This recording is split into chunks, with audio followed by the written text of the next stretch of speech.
অলিম্পিকের ইতিহাসে 128 বছর পর আবারও যুক্ত হতে চলেছে ক্রিকেট।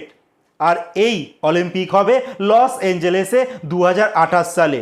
কিন্তু এখানে ভারত পার্টিসিপেট করতে পারবে, কিন্তু পাকিস্তান আর বাংলাদেশ ক্রিকেট দল তারা খেলতে পারবে না, যা তাদের কাছে খুবই একটা খারাপ নিউজ। কারণ অলিম্পিকের নিয়ম অনুযায়ী ক্রিকেটে 6টা পুরুষদের দল আর 6টা মহিলাদের দল পার্টিসিপেট করতে পারবে।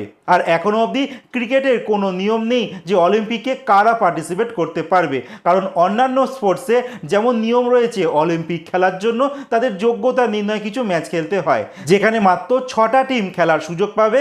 তার জন্য আইসিসি থেকে বলা হয়েছে প্রত্যেকটি মহাদেশের একটি করে সেরা দল এই টুর্নামেন্টে চান্স পাবে।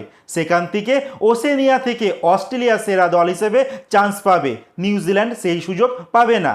আর এশিয়া থেকে ভারত সেরা দল হওয়ায় তাই ভারত সুযোগটা পাবে, পাকিস্তান বাংলাদেশ এই সুযোগ পাবে না।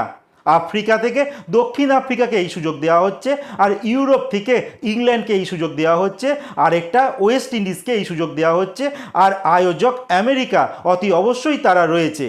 তো যার জন্য New Zealand cricket board, Pakistan cricket board, আর শ্রীলঙ্কা ক্রিকেট বোর্ড আর বাংলাদেশ ক্রিকেট বোর্ড তারা কিন্তু এই নিয়ে প্রতিবাদ জানিয়েছে।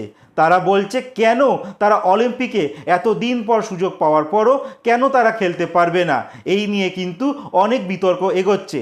এখানে আইসিসির চূড়ান্ত সিদ্ধান্ত প্রত্যেকটা মহাদেশের দলকে সুযোগ করে দেওয়া। যেহেতু 6খানা দল এই টুর্নামেন্ট খেলতে পারবে, তার জন্য প্রত্যেকটা মহাদেশের সেরা দলকে তারা বেছে নিয়েছে, যেখানে অতি অবশ্যই এই মুহূর্তের এশিয়ার সেরা দল ভারত, আর বাংলাদেশ আর পাকিস্তান যেহেতু তারা সেরা নয় তার জন্য তাদের কাছে এই সুযোগটা এখন নেই।